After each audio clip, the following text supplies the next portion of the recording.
Okay, हामी लास्टमा गइरहेछौँ। So पहिला हेर्ने use vector method to prove that. अब यो डट प्रोडक्टमा हामीले कस युज गऱ्यौँ भने होइन, क्रस प्रोडक्टमा चाहिँ हामीलाई सोध्ने भनेको चाहिँ साइन रिलेटेड हुन्छ होइन। प्रुभ द्याट जस्तै यहाँ साइन रिलेटेड हुन्छ, जस्तै कसको गऱ्यौँ भने हामीले डटमा क्रसको गऱ्यौँ, साइनको लेख्ने ल। यहाँ प्रुभ द्याट भनेर लेख sine A minus B equals to sine A cos B plus cos A sine B prove गर भनेर लेख।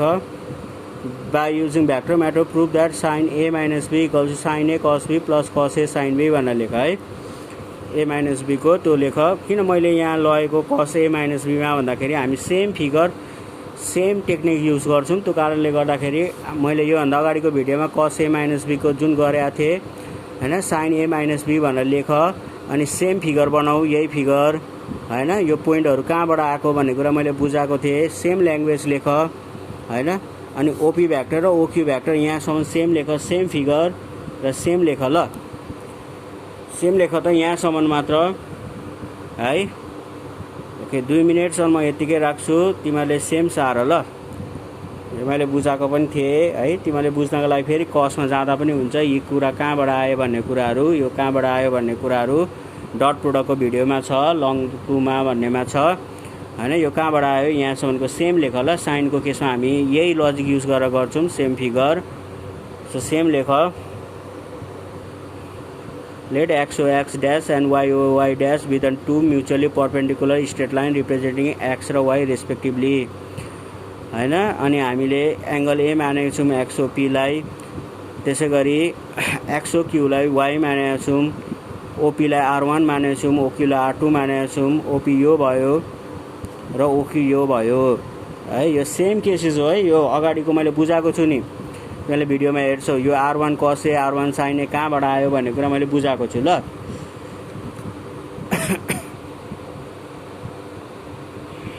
अब यो चाहिँ हामीले क्रस प्रोडक्ट युज गरेर चाहिँ साइनको प्रुभ हुन्छ, किनकि क्रस प्रोडक्टमा साइन एङ्गल युज हुन्छ है। एङ्गल निकाल्ने तिमीलाई थाहा छ होला। त्यो कारणले गर्दाखेरि हामी क्रस प्रोडक्ट युज गर्छौँ साइनको प्रुभमा चाहिँ। सो यति सारिसक्यो होला, तिमीहरूले यो फिगरहरू बनाइसक्यो होला, अथवा तिमीहरूले पज गरेर पनि फिगर बनाउन सक्छौ। यो कुराहरू लेख्नु पर्यो है त। अब तिमीहरूले यहाँ अलिकति ल, अब यहाँ लेख डियरफोर त्यो ओपीको भेक्टर लेखेपछि फेरि ओपी भेक्टर इक्वल्स टु के लेख भन्दाखेरि चाहिँ हामीसँग छ R1 कस ए, R1 कस ए। मैले अलिकति मात्र रिपिट गरिदिएको छु ल। R1 कस ए अनि के छ R1 साइन ए छ, यो छ होला। त्यहाँ पछाडि ओक्यू के छ त भन्दाखेरि लास्टको मात्र मैले गरेको छु ल। लास्टको तिमीहरूले यहाँसम्म गर्नुपर्ने हो। OQ vector equals to R2 cos B, R2 cos B अनि के छ त R2 साइन बी होला, यो छ होला। ओके, सो विनो हामीले युज गर्नुपर्ने के हो त साइन थीटा हो है। विनो sine theta equals to what is the formula. Formula के थियो, modulus of OP vector into हामी के गर्छौँ OP vector into OP vector गर्छौँ होइन। So divide by modulus of OP vector अनि मोडुलस अफ ओक्यू भेक्टर। यो साइनको रिलेटेडको केस थाहा होला तिमीहरूलाई।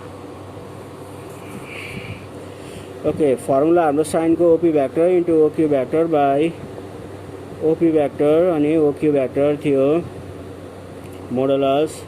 अब यहाँ हेर्ने ल। अब यो दुईटाको केसमा चाहिँ नि के हुन्छ, दुईटाको केसमा भन्दाखेरि जस्तै ओपी के छ त हाम्रो भन्दाखेरि R1 कस ए अनि R1 साइन ए छ हो। त्यहाँपछि ओक्यू के छ त भन्दाखेरि that is R2 cos B comma R2 sine B छ, यो छ by. So modulus of OP के छ त हाम्रो एकचोटि हेर्ने R1 छ, यो के छ त R2 छ, यो भयो। अब यो दुईटाको केसमा नि मैले के भनेको थिएँ, दुईटाको केसमा हाम्रो फर्मुला के थियो त। दुईटाको केसमा म यहाँ फर्मुलातिर जान्छु। मैले यहाँ डेफिनेसनमा पनि लेखाइदिएको थिएँ। यदि दुईवटा मात्र छ भने के हुन्छ त, मैले यहाँ फर्मुला लेखाइदिएको थिएँ होला। सो एकचोटि हेरौँ दुईटा केसमा सो प्रोडक्ट फर्मुला हेर ल डेफिनेसनमा के थियो A vector into be vector के हुन्थ्यो A1 ले B2 लाई हेर्थ्यो माइनस A2 ले केलाई हेर्थ्यो B1 लाई हेर्थ्यो यो थियो नि त फर्मुला है A1 ले B2 लाई हेर्थ्यो माइनस है A2 ले केलाई हेर्थ्यो B1 लाई हेर्थ्यो बुझ्दैछौ नि फर्मुला थाहा भयो होला ओके यसको गरौँ सो इक्वल्स टु मोडुलस यसले केलाई हेर्थ्यो यसलाई हेर्थ्यो R1 प्रोडक्टमा मैले अघि भनिहालेँ cos A into R2 sin B हैन अनि के थियो त माइनस R1 के हुन्थ्यो sin A into R2 cos B है so bracket modulus by R1 R2 अब यो एंगलमा चाहिँ के थियो साइन थीटा भनेको के छ अहिले सो साइन थीटै छ साइन थीटै होला यो पनि साइन थीटै होला हैन सो इक्वल्स टु अब यहाँ हेर्न हाम्रो यो के हुन्छ त R1 R2 is the common R1 R2 is common के रह्यो cos A sin B minus sin A cos B है बाई के छ R1 R2 छ अब मोडुलस अब यो cos A sin B minus sin A cos B लाई उल्टाउ त जस्तै R1 R2 यो के हो यसलाई उल्टाउ sin A cos B minus यसलाई बनाऊ cos A sin B हैन उल्टाउ यहाँ के हुन्छ sin that is minus by R1 अनि R2 है हामीले उल्टाउँदाखेरि यो भयो सो अब मोडुलसले के गर्छ पोजिटिभ बनाउने काम गर्छ नि त नेगेटिभ आएको छ भने के बनाउँछ त पोजिटिभ गर्छ R1 R2 अनि के रह्यो sin A cos B minus यसलाई हामीले cos A sin B लेख्न सक्छौं बाई R1 R2 यो र यो क्यान्सल गर sin A cos B minus cos A sin B proof भयो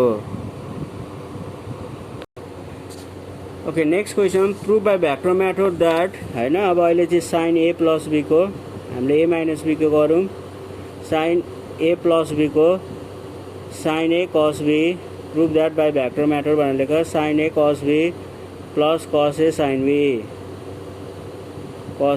B है sin A cos B plus cos A sin B यो लेख यो प्रुफ गर्नुपर्ने भ्याक्टर म किन यसमा cos मा लादैछु भन्दाखेरि अहिलेको जस्तै सेम फिगर युज गर सेम फिगर कहाँबाट आयो मैले बुझाकै छु हैन यो भन्दा अहिलेको भिडियोमा बुझाएको छु यहाँसम्म ओपी ओक्यू सम्म अहिले हो सेम फिगर R1 R2 हुन्छ यो प्लसको केसमा मैले यो भन्दा अगाडि डट प्रोडक्टमा बुझाएको थिएँ हैन सेम ल्याङ्ग्वेज लेख है ओक्यू चाहिँ के आउँछ minus R2 cos B R2 sin B आउँछ है सेम लेख यसको लागि एंगल भनेको 180 माइनस A प्लस B भयो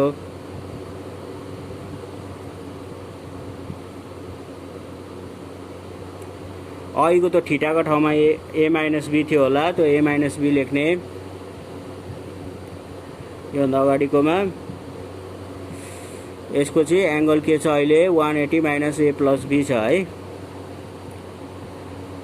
सो यति पोइन्ट लेखे पछाडि अब यसलाई तिमीले पौज गरेर पनि यो फिगर सार्न सक्छौ अब म यहाँबाट डाइरेक्ट गर्दैछु so what is the formula of sin theta अहिले युज गरौँ sin थीटा भनेको के थियो त that is OP vector into OQ vector modulus by modulus of OP vector modulus of OQ vector अब इक्वल्स टु यहाँ modulus लेख्ने हैन sin थीटा को ठाउँमा अहिले sin 180 minus A plus B छ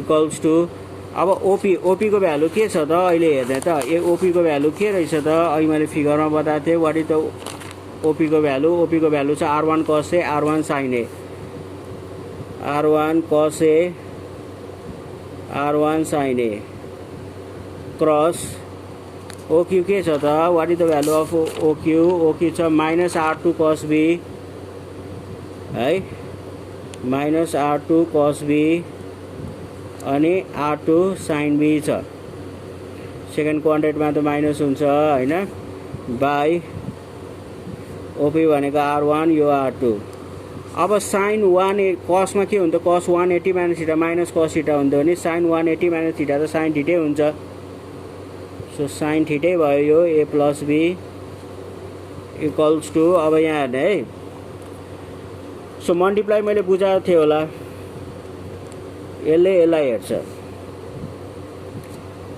so R1 cos a into R2 sin b अब minus यसले यसलाई हेर्थ्यो हो यसले यसलाई हेर्थ्यो भने चाहिँ minus R1 sin a into यहाँ माइनसै छ R2 cos b छ बाई R1 R2 अब यहाँबाट मैले R1 र R2 कमन ताने भने यहाँ के रहन्छ त cos a sin b minus minus plus sin a cos b हो बाई R1 R2 अब यहाँ पोजिटिभ बनाइराख्नु परेन मोडुलसको काम भएन किनकि अलरेडी पोजिटिभ छ R1 R2 यसलाई अगाडि ल्याउँ ल sin a पोजिटिभमा त बनाउन मिल्छ sin a cos b plus cos a sin b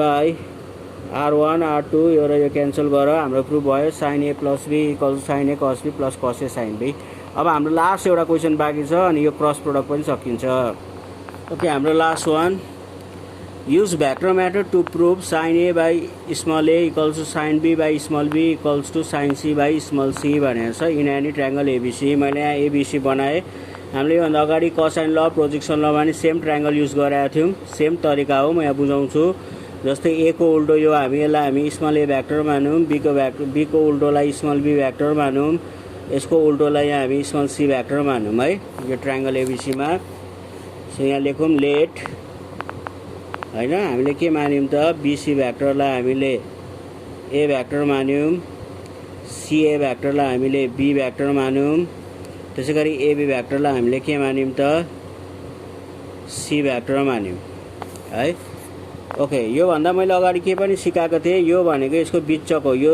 कति हुन्छ त that is 180 minus A pi minus A यसको बीचको के हुन्छ यो पाई माइनस बी त्यसैगरी यसको बीचको के हुन्छ त पाई माइनस सी है यो कुरा थाहा छ होला तिमीहरुलाई यहाँ तीनैवटा छ त्यो कारणले तीनैवटा लेख्यौं सो पहिला याद गर्ने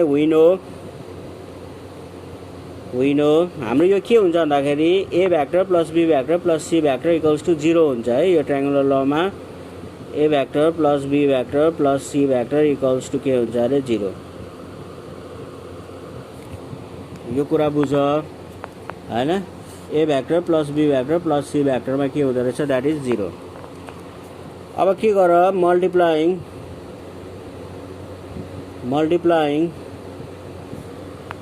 both side by A vector in equation 1 यो इक्वेसन 1 मा हामीले ए भेक्टरले मल्टिप्लाई गरौँ ल बोथ साइड मा A vector into A vector plus B vector into A vector plus C vector into A vector हैन यो भयो A vector into B vector plus यो हैन अघि यो फेरि ए ले पनि खेल खेल्छ त्यो कारणले गर्दा A vector into A vector अगाडि ए भेक्टरै लेखौँ plus A vector into B vector लेखौँ किनकि यो क्रस प्रोडक्टमा हामी डराउनु पर्छ C vector equals to 0 A vector into 0 vector लेखौँ सरी 0 लेखौँ और अब एउटै युनिटले मल्टिप्लाई गरेछ भने त 0 हुन्छ 0 plus A vector into B vector है बी भेक्टर सो अब यहाँ ध्यान देऊ ल जस्तै यहाँ हामीसँग के छ भन्दाखेरि A vector into C vector छ A vector into C vector चाहिँ उता जाँदाखेरि के हुन्छ minus A vector into C vector हुन्छ हैन यो त 0 भइहाल्छ प्लस उता जाँदा के भयो minus so therefore A vector into B vector equals to यो minus A vector into C भेक्टरलाई पोजिटिभ बनाउँ ल C vector into A vector गर्दाखेरि माइनस के हुन्छ पोजिटिभ हुन्छ है सो यो कुरा बुझ्यो होला so this one is equation 2 भयो हो। यति कुरा बुझ्यो होला। अब त्यहाँ पछाडि फेरि म यहाँ गर्दैछु मल्टिप्लाइङ। अघि हामीले ए भ्याक्टरले गरेका थियौँ, अब बी भ्याक्टरले गरौँ। Multiplying both side by B भ्याक्टरले गरौँ ल, इन इक्वेसन 1 लाई नै है। अहिले चाहिँ यतापट्टि सेकेन्डमा राखिदिउँ। जस्तै A vector into be vector plus B vector into be vector, यसलाई हामी बी भ्याक्टरले मल्टिप्लाई गर्दैछौँ, plus C vector into be vector equals to 0 into be vector भयो। और A vector into be vector, अब एउटै सेम युनिट छ भने त 0 भइहाल्यो, equals to plus C vector into be vector, उता जाँदा के हुन्छ minus C vector into be vector. यसको त रिजल्ट 0 भइहाल्छ, त्यो लेखिनँ मैले। So therefore A vector into be vector equals to माइनसलाई पोजिटिभ बनाउनु छ भने के हुन्छ B vector into C vector हुन्छ होइन। यो 3 भयो। ओके, फ्रम 2 and 3 हेर त अब लास्टमा 2 र 3 मा हेर त हाम्रो 2 र 3 मा हेर त एकचोटि A vector into be vector पनि बराबर C vector into A vector छ अरे, A vector into be vector बराबर पनि बी इन्टु सी छ अरे। भनेपछि दुइटै बराबर ए भ्याक्टर बी भ्याक्टर छ भने त यो त इक्वल भयो नि त। सो देयरफोर के भयो त हाम्रो A vector into be vector equals to B vector into C vector into के भयो त C vector into A vector भयो होइन। So taking modulus on all side, modulus हाल्दिउँ, मोडुलस अन अल साइड, सबैतिर मोडुलस हाल्दिउँ। Modulus of A vector into be vector equals to modulus of B vector into C vector होइन, equals to modulus of C vector into A vector. Modulus हाल्दिउँ। अब यहाँ अलिकति थोरै छ ल। So what is the formula of अघिको जस्तै क्या, what is the formula of sine theta. Sine थीटाको फर्मुला के थियो त, एङ्गल निकाल्ने modulus of A vector into be vector by modulus of A vector अनि मोडुलस अफ बी भ्याक्टर थियो होइन। अब हामीले यसलाई क्रस मल्टिप्लाई गऱ्यौँ भने मोडुलस अफ ए भ्याक्टर के हुन्छ त, एबी साइन थीटा हुन्छ नि त। मोडुलस अफ ए भनेको स्केलर हो, एबी हो, a b sine theta equals to modulus of A vector into be vector हुन्छ होइन, यो क्रस मल्टिप्लाई गर्दाखेरि। भनेपछि or modulus of A vector into be vector के हुने भयो त, एबी होइन, एबी साइन। अब थीटा के हुन्छ त हेर्ने ल, एङ्गल ए र एङ्गल बीको बिचमा चाहिँ कुन एङ्गल छ त्यसलाई लिनु पर्यो। ए र बीको बिचमा पर्ने एङ्गल के छ, द्याट इज पाई माइनस ए है, यसरी लिनु पर्यो क्या। बुझ्दैछ नि मैले भनेको, ए र बीको बिचमा पर्ने क्या होइन, त्यो लिनु पर्यो। एबी हो त्यो अनुसारले लिनु पर्यो। मैले भनेको कुराहरू त बुझ्यो होला। A vector into be vector a र बी, ओ सरी ए र बीको बिचमा पर्ने भन्दा त ए र बीको बिचमा पर्ने त यो भयो यहाँ हेर है। ए र बीको बिचमा सरी ए भ्याक्टर र बी भ्याक्टरको बिचमा के हुने भयो त, पाई माइनस सी। भनेपछि साइन यहाँ के युज हुने भयो, that is pi minus C equals to यसको पनि के हुने भयो, बिसी साइन। बी र सीको बिचमा के पर्छ त हेर त, बी र सीको बिचमा के पर्छ, पाई माइनस ए। सो यो भयो साइन पाई माइनस ए। त्यसै गरी सी अनि ए साइन, सी र ए को बिचमा के पर्छ, पाई माइनस बी, यो लेख्यौँ है। So or a b sine 180 minus theta त साइन थीटै हो, साइन सी, यो पनि साइन ए नै हो, इक्वल्स टु यो पनि के हो त, साइन बी नै हो होइन। अब के गर, last one dividing all side by एबिसीले डिभाइड गरिदेऊ। भनेपछि यहाँ रह्यो AB sine C divide by ABC equals to BC sine A divide by ABC equals to CA sine B divide by ABC. AB र एबी काट्यो, BC र BC काट्यो, C र सी काट्यो, ए र ए काट्यो। भनेपछि के रह्यो, यसलाई एरेन्ज गरेर therefore sine A by a equals to sine B by b equals to sine C by c prove भयो है। हाम्रो क्रस प्रोडक्ट पनि हाम्रो सकियो।